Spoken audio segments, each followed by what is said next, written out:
E eu convido os irmãos a abrirem no capítulo 14, no versículo 66.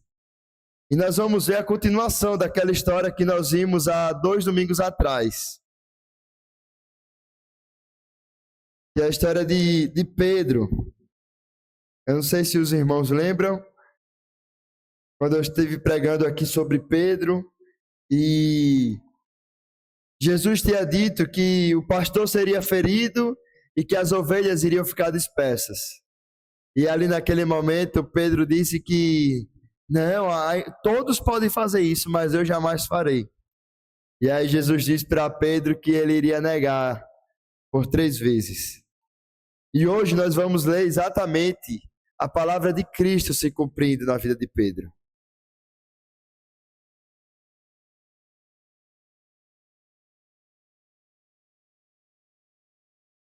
Diz assim a palavra do Senhor.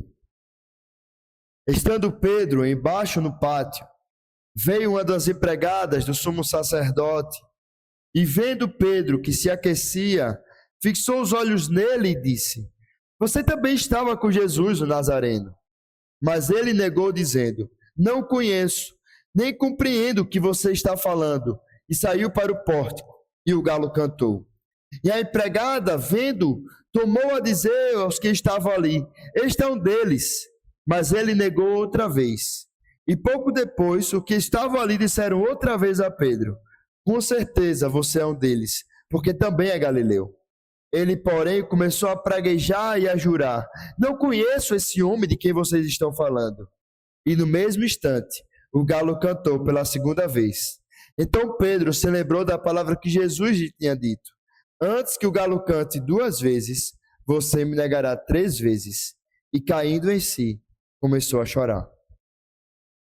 Essa mensagem, esse texto é um dos textos que nós lembramos muito rapidamente.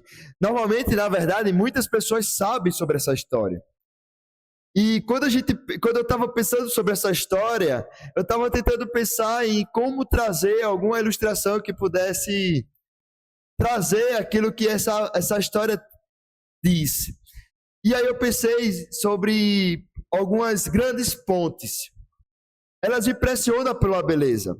Se vocês lembram, por exemplo, de algumas cidades ou de alguns lugares no exterior, talvez aqui a gente não tenha tanto esse costume, mas de observar pontes, né? Mas a gente olhando, por exemplo, aquelas grandes pontes que passam por rios ou sei lá, pelo mar, pelas águas ali, que estão sustentadas por grandes aços e estruturas grandiosas de metal ali, e a gente percebe que ali existe uma beleza, existe uma grandiosidade, existe uma engenharia, e pela sensação de segurança que elas transmitem. Ninguém passa por uma ponte como aquela e acha que em algum momento aquilo ali vai dar errado e vai cair. Quando atravessamos normalmente uma ponte que seja firme, raramente pensamos na possibilidade dela cair.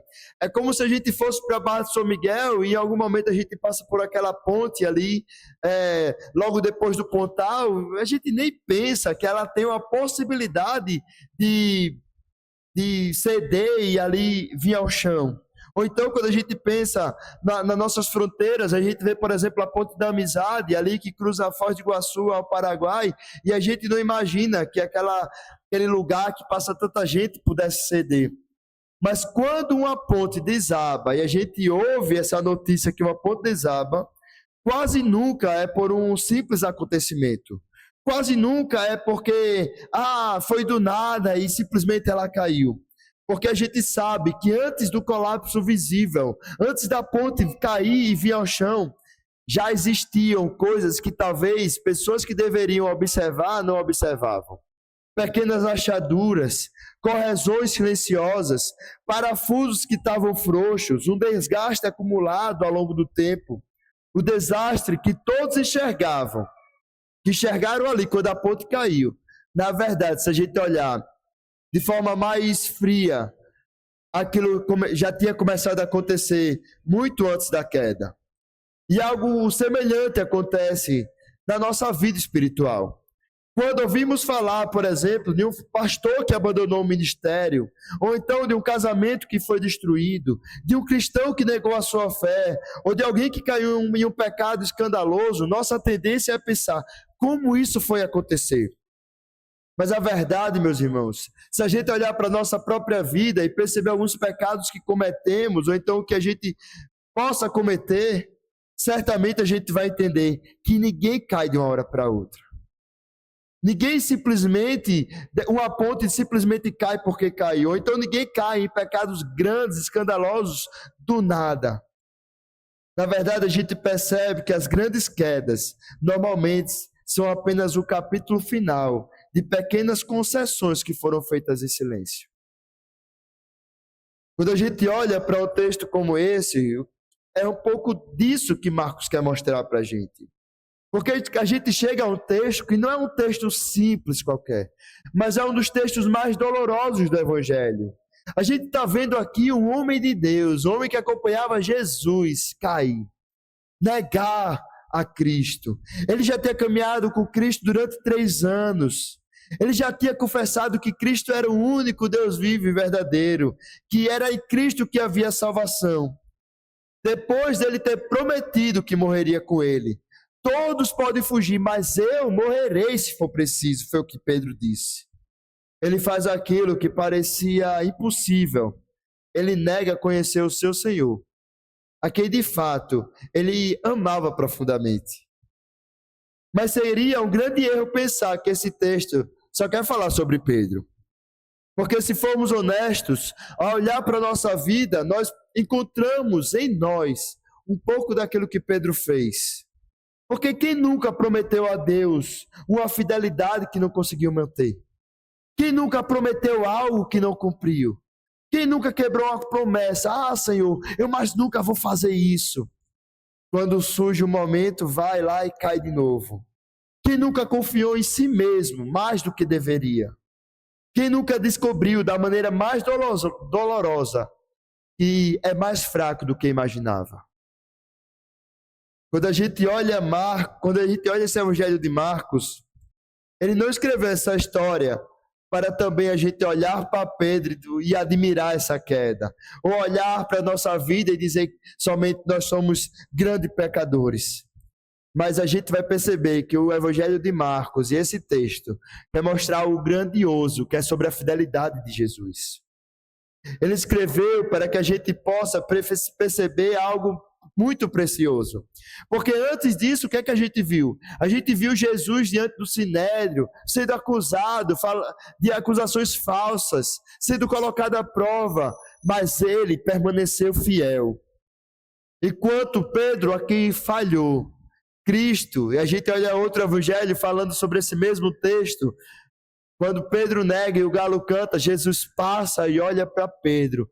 Jesus estava caminhando para a cruz.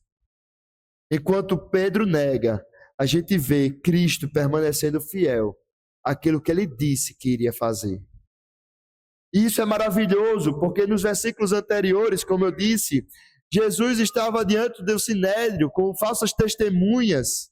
Ele estava sendo humilhado, ele tinha sido cuspido, como a gente viu domingo passado, ele tinha sido espancado, tinha sido condenado. Mesmo assim, ele permanece firme e ele não tem concessões sobre o que ele é.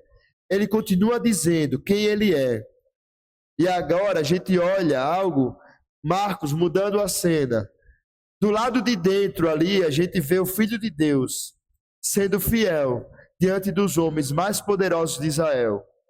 Mas do lado de fora, vemos um dos principais discípulos sendo vencido pela pergunta, não de um soldado que poderia bater nele, poderia levar ele preso, mas de uma simples empregada, como o Evangelho de Marcos diz.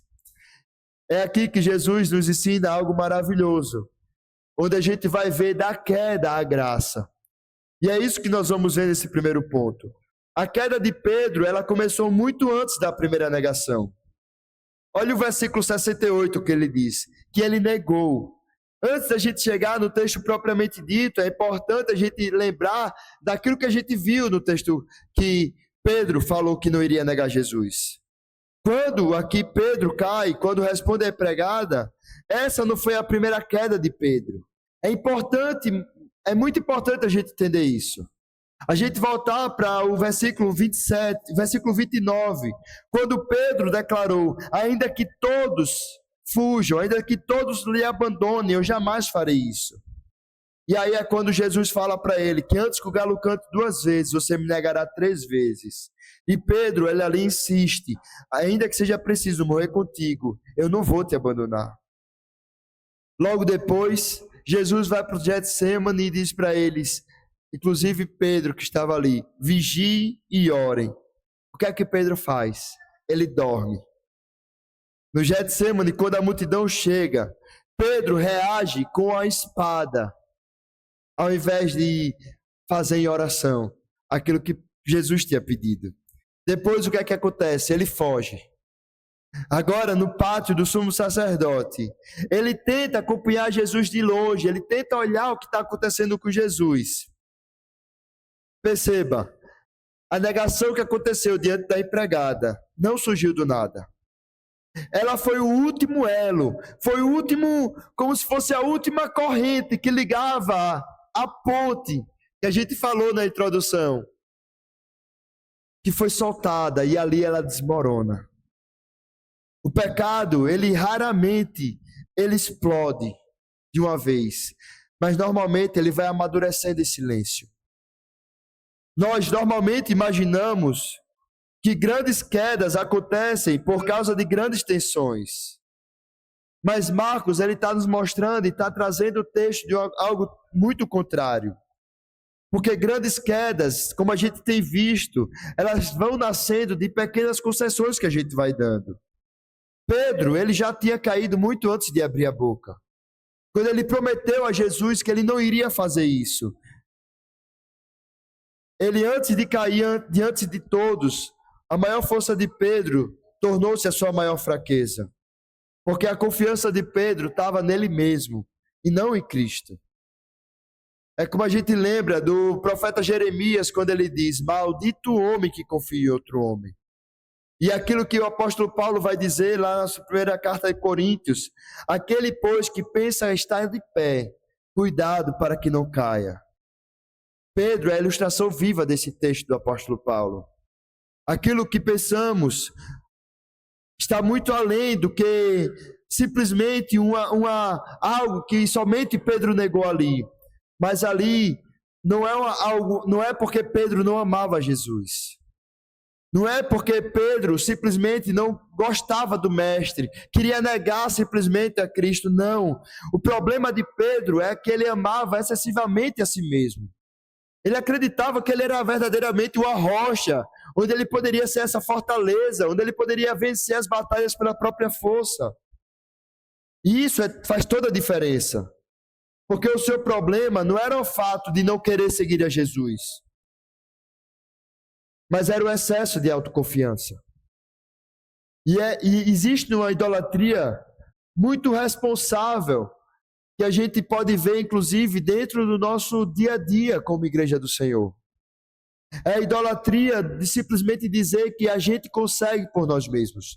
É dizer, eu consigo. Ou então, eu jamais faria isso. Ou então, meu casamento jamais vai acabar. Ou então, meu filho nunca vai fazer isso. Ou então, jamais eu negaria Jesus. Toda autoconfiança espiritual é uma concorrente da graça.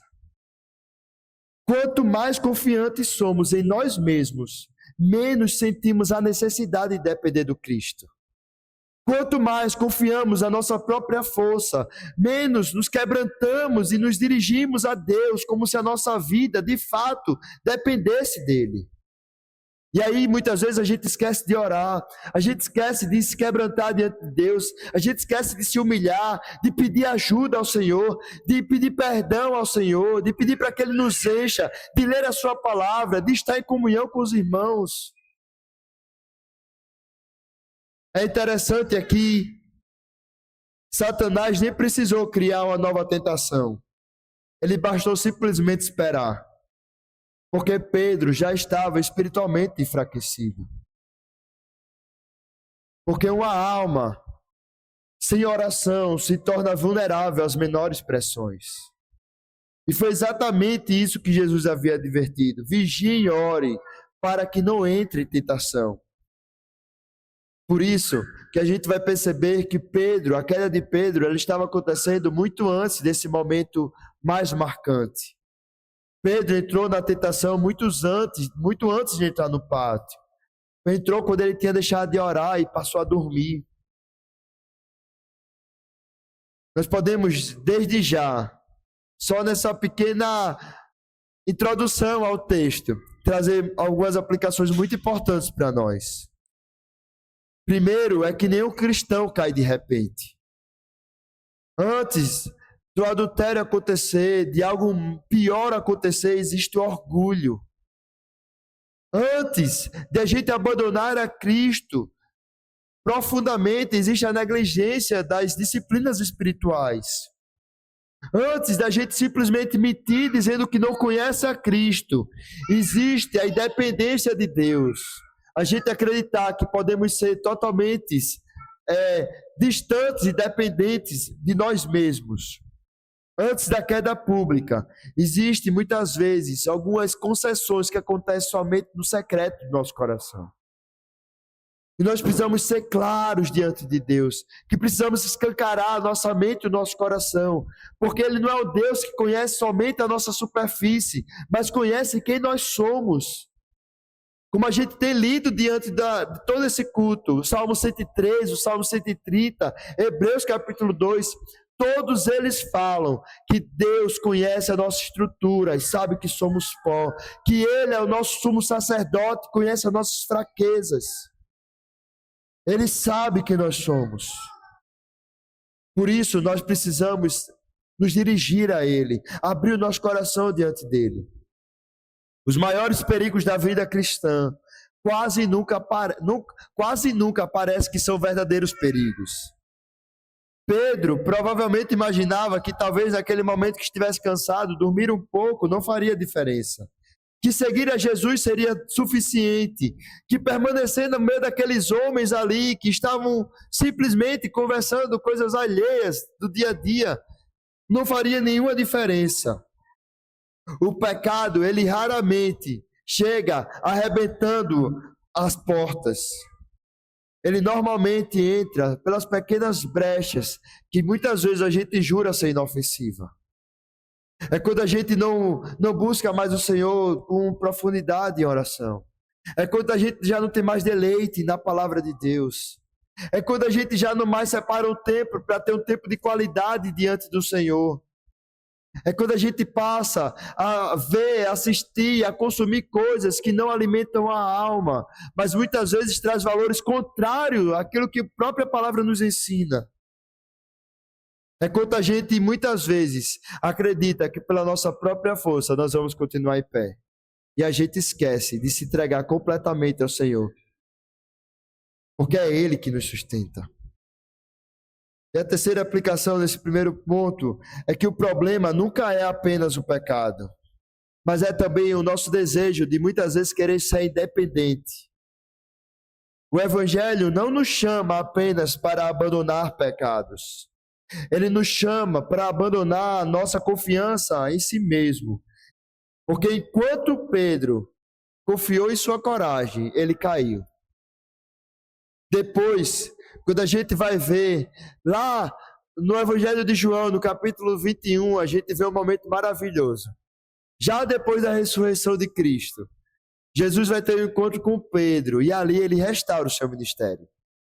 Depois a gente vê em Atos, um homem já não mais querendo ser somente confiante nas suas forças, mas um homem que foi cheio do Espírito, sendo usado pelo Senhor para edificar a igreja do Senhor. A gente olha, por exemplo, a epístola de Pedro, a primeira e a segunda carta de Pedro, e a gente vê logo no começo da sua carta, ele enaltecendo a obra de Cristo sobre homens pecadores como ele. A gente percebe que Pedro havia sido confrontado. E graças a Deus, porque nesse momento ele caiu. Porque muitas vezes, meus irmãos, as quedas que nós temos elas servem não somente para mostrar quem nós somos, mas para mostrar o evangelho que triunfa sobre o nosso pecado. Para muitas vezes nos levantar, para nos restaurar, para nos fortalecer, para mostrar que nós não podemos ser confiantes em nós mesmos, para mostrar que o evangelho de Cristo ele é muito maior do que o nosso pecado, porque onde abundou o pecado, superabundou a graça. Nós podemos aprender simplesmente com esse início. Nós precisamos olhar muito para o Senhor. Mas existe ainda algo muito surpreendente. Depois de toda essa sequência de pequenas concessões, Pedro, não olhando lá a promessa de Cristo, que ele iria diante deles para Galiléia, lá no versículo 27. Depois Pedro dormindo e não orando. Agora Pedro acompanhando Jesus de longe.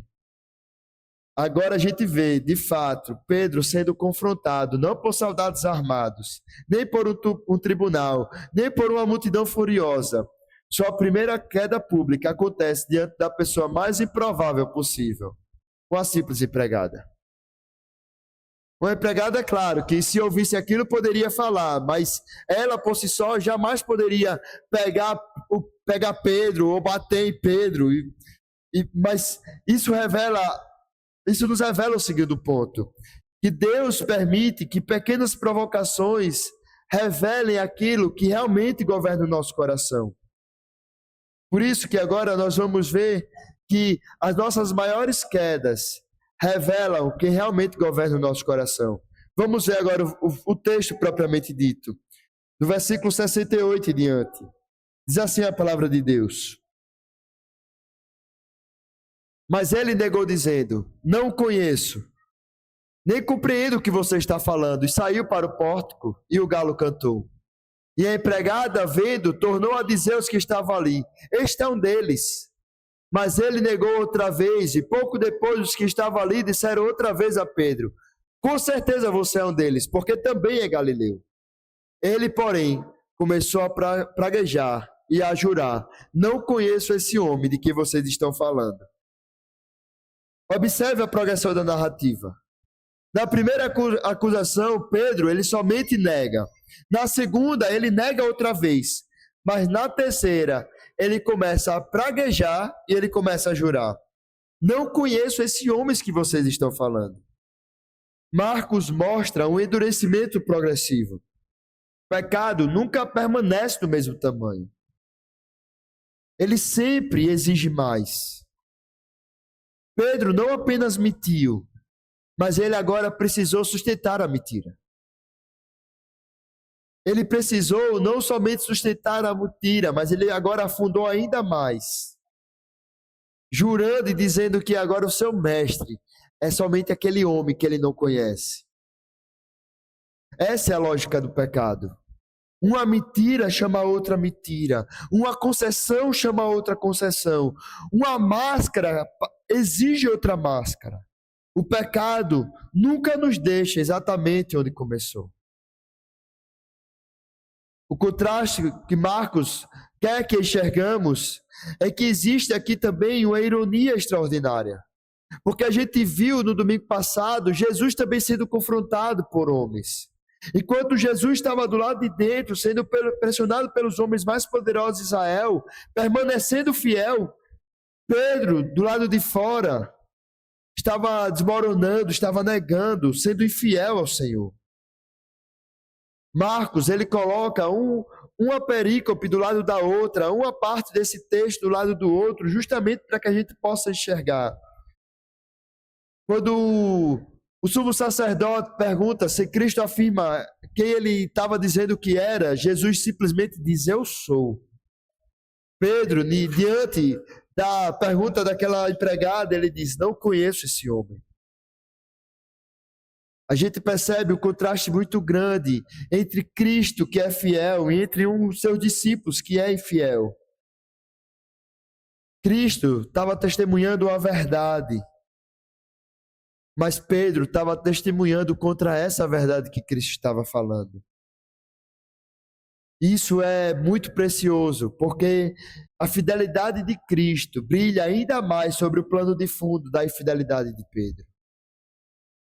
Porque o problema não era aquela empregada que estava confrontando Pedro.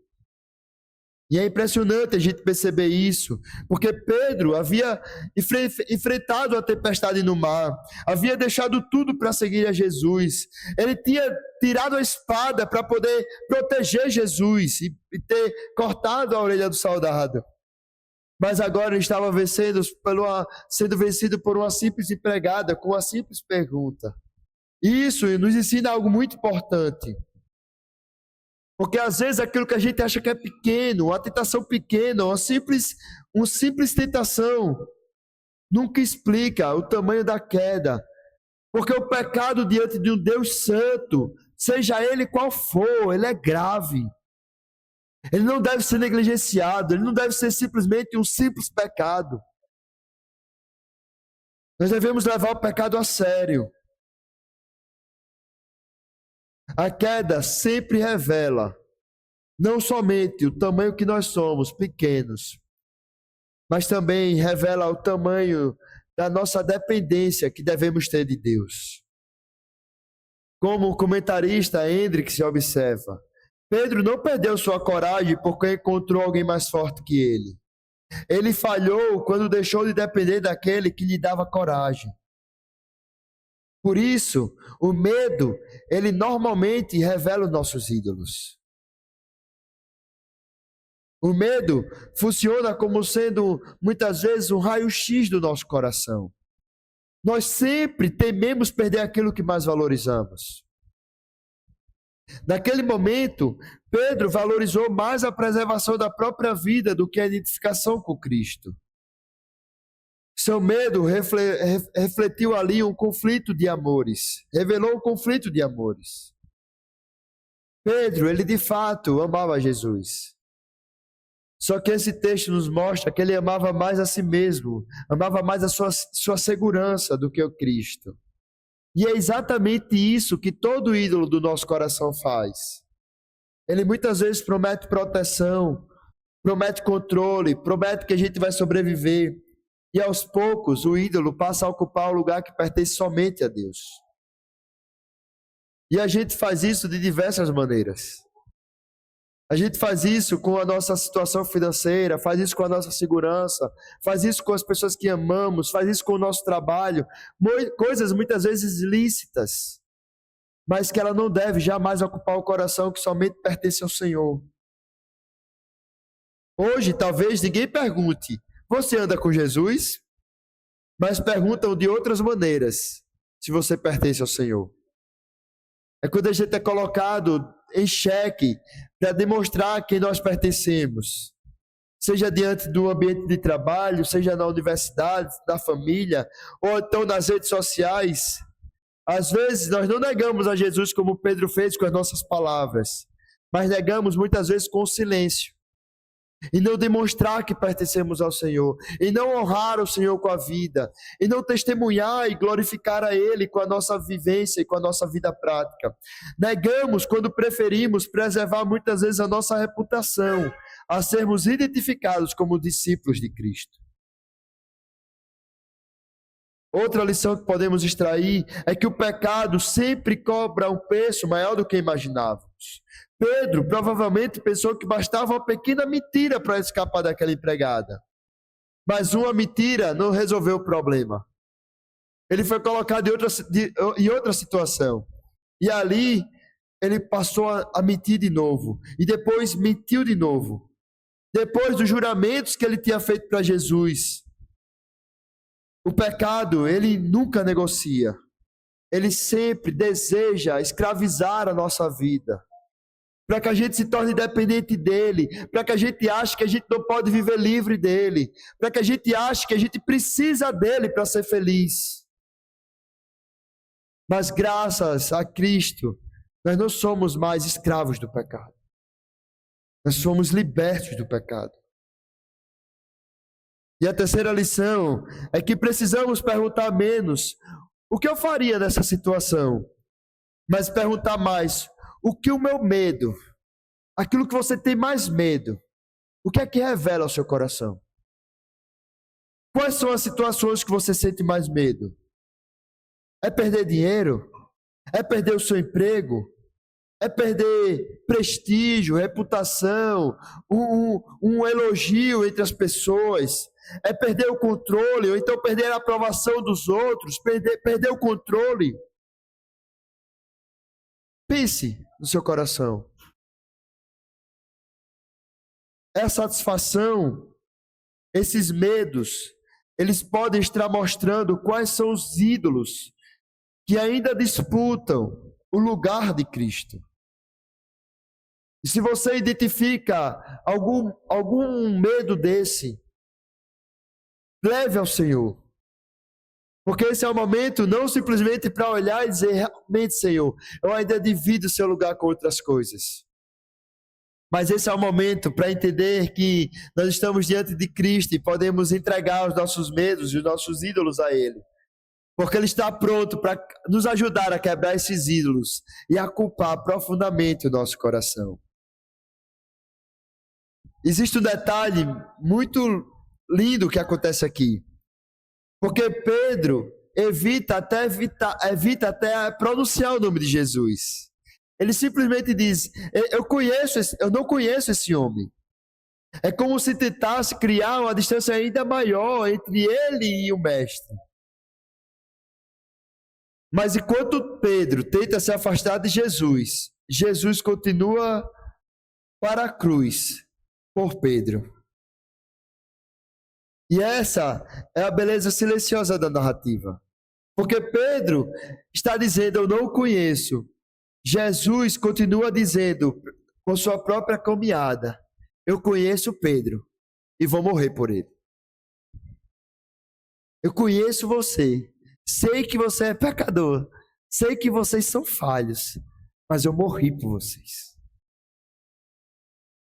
Mas a história, ela não termina com a negação.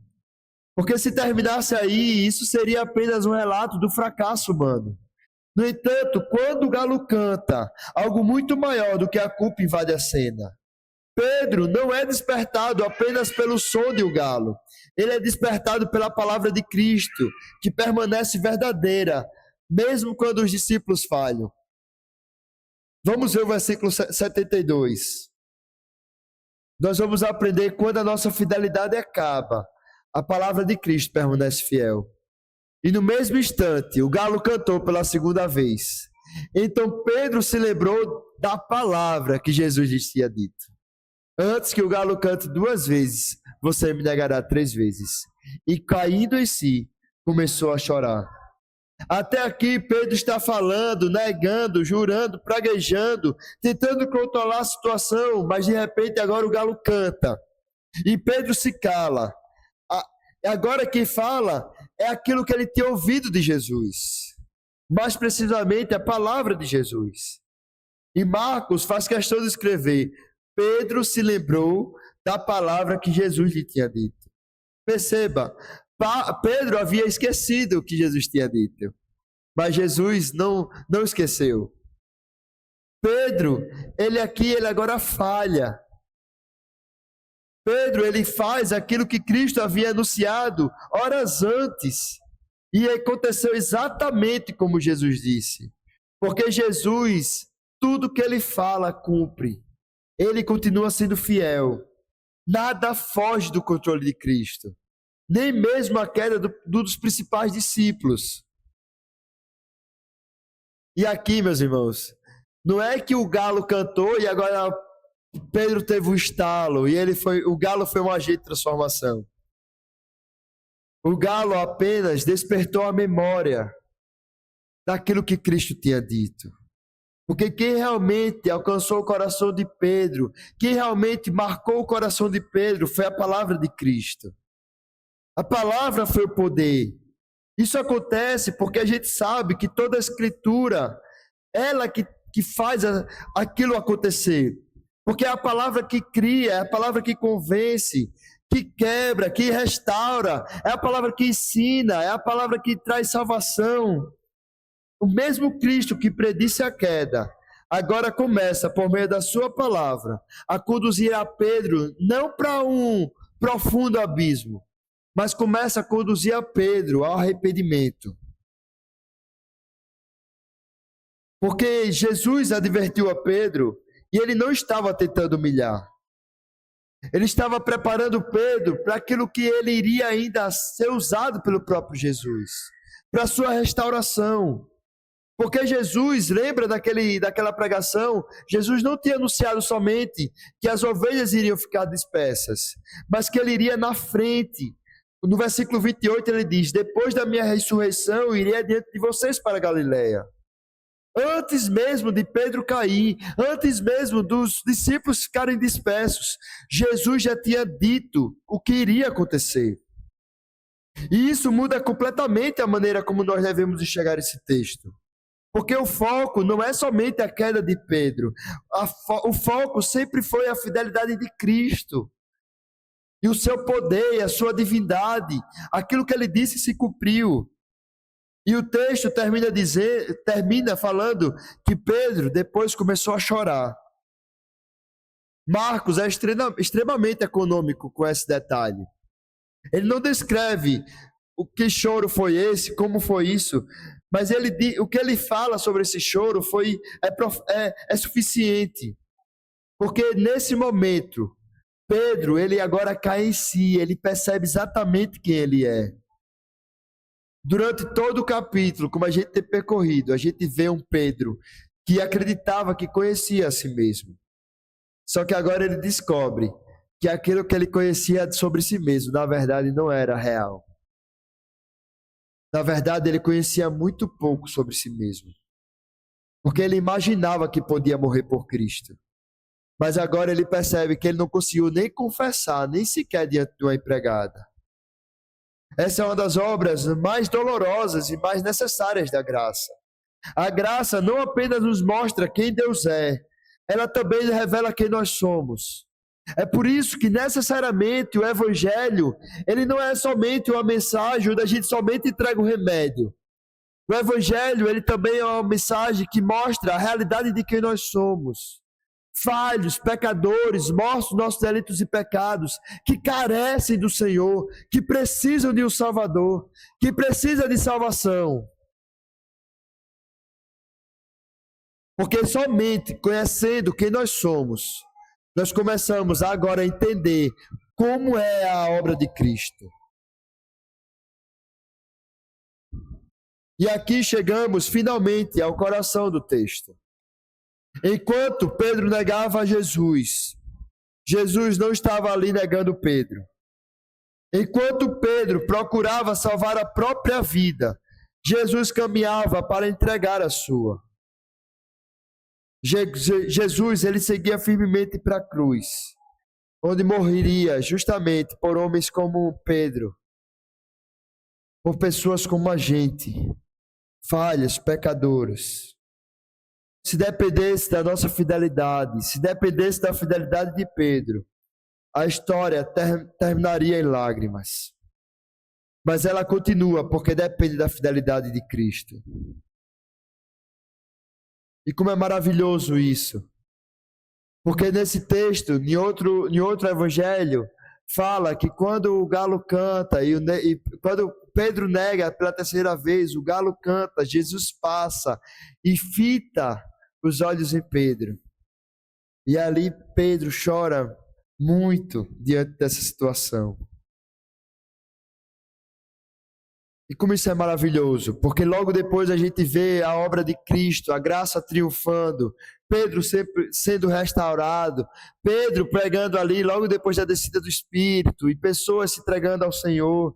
A gente vê Pedro abrindo a porta numa visão onde os gentios agora estavam recebendo do Evangelho da Graça, não porque ele era um discípulo extraordinário, mas porque servia a um Salvador que é extraordinário. E aqui, meus irmãos, eu quero trazer as últimas lições desse texto. A primeira, talvez alguém ainda esteja vivendo o peso de um pecado que nunca imaginou cometer. Mas esse texto nos lembra que a última palavra sobre a vida de Pedro não foi a sua negação, foi a graça de Cristo. Não existe um pecado que seja tão grave, que sendo confessado diante do Senhor, com o coração quebrantado diante dele, ele não seja capaz de perdoar.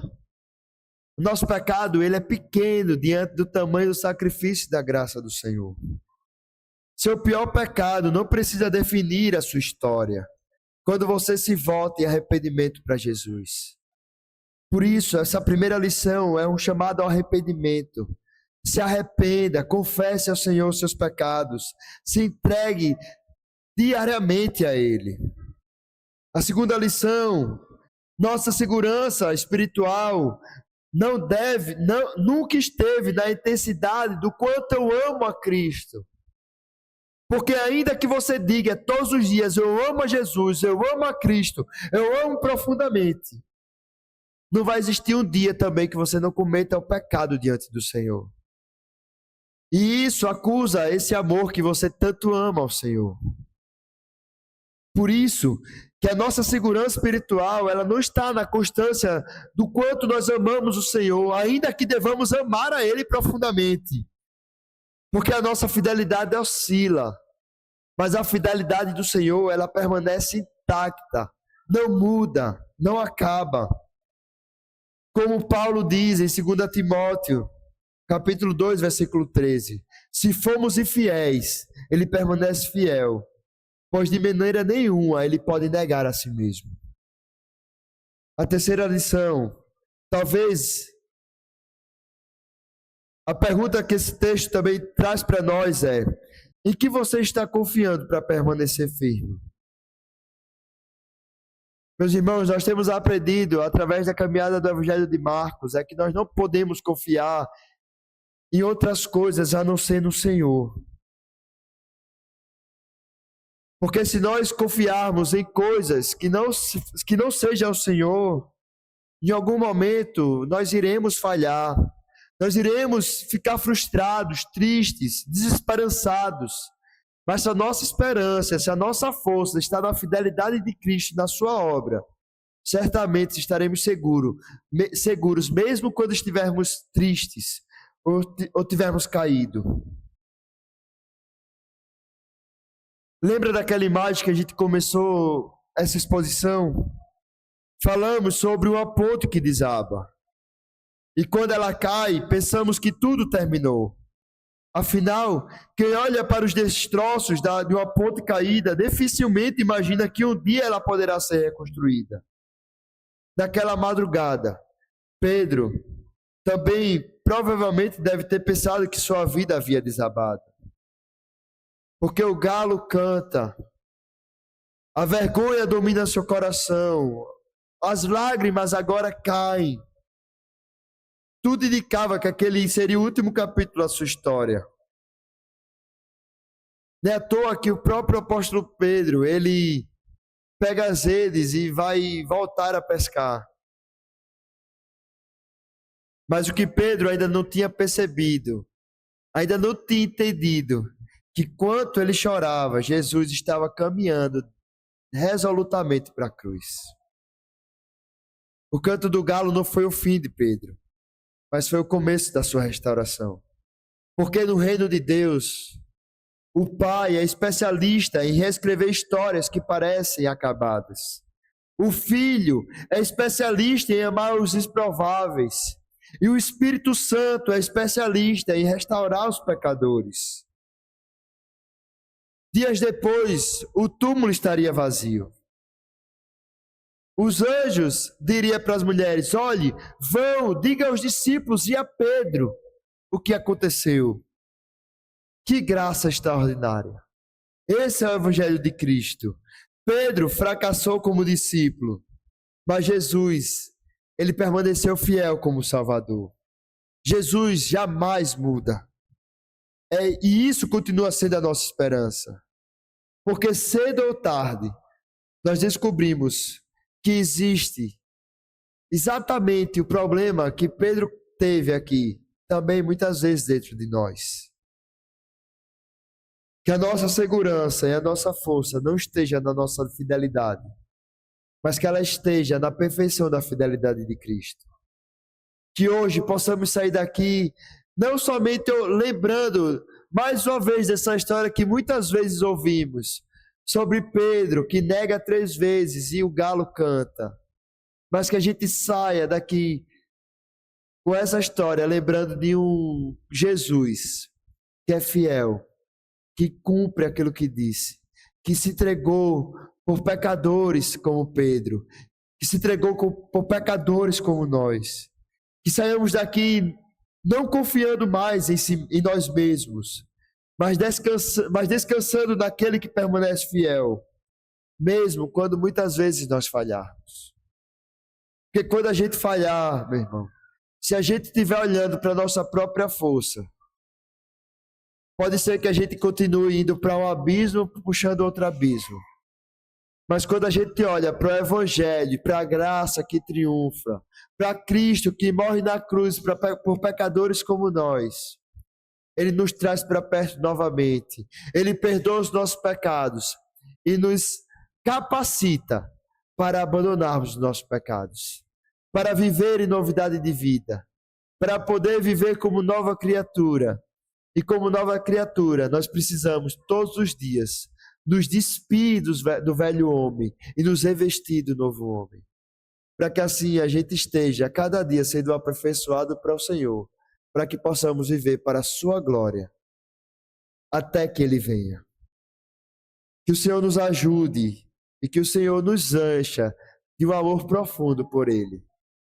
Porque Ele é maravilhoso demais, meus irmãos. Porque ao olhar para nós, como é que alguém pode nos amar de uma forma tão profunda como Ele nos amou? Mas ainda assim, Ele nos amou. E Ele nos ama. Vamos orar ao Senhor, agradecer a Ele por tão grande amor. Senhor, muito obrigado. Porque nós podemos, ó Pai, ler a Tua palavra e ser edificado por ela. Lembrar de um irmão nosso que caiu, que pecou e que teve o seu pecado revelado para nós. E que nós podemos não olhar para ele com um olhar de julgamento, como sendo superior a ele, mas podemos olhar para a queda dele e aprender, para que a gente não faça o mesmo, para que a gente não confie em nós mesmos, para que a gente dependa do Senhor, para que a gente não faça as promessas que nós não podemos cumprir, mas que a gente possa estar firme nas tuas promessas, porque as tuas promessas elas se cumprem, porque o Senhor é fiel. Para que a gente possa, ó Pai, lembrar desse texto e não somente lembrar de um discípulo que caiu, mas lembrar de um Senhor que continua sendo fiel, que caminhou para a cruz para restaurar esse discípulo. Que possamos, ó Deus, guardar no nosso coração esse amor que o Senhor nos amou. Que isso seja uma lembrança diária. Para que a gente, ó Pai, possa levar uma vida cristã a sério. Como a gente leu lá na carta de Hebreus, no capítulo 2. Para que a gente não viva de qualquer jeito, porque a gente foi alcançado por uma grande salvação. Mas que a gente viva em novidade de vida. A gente sabe que vai cair. A gente sabe que vai pecar. Que a gente não esqueça disso. Nos ajuda, Deus, a lembrar que dependemos diariamente de Ti. Nós dependemos do Senhor.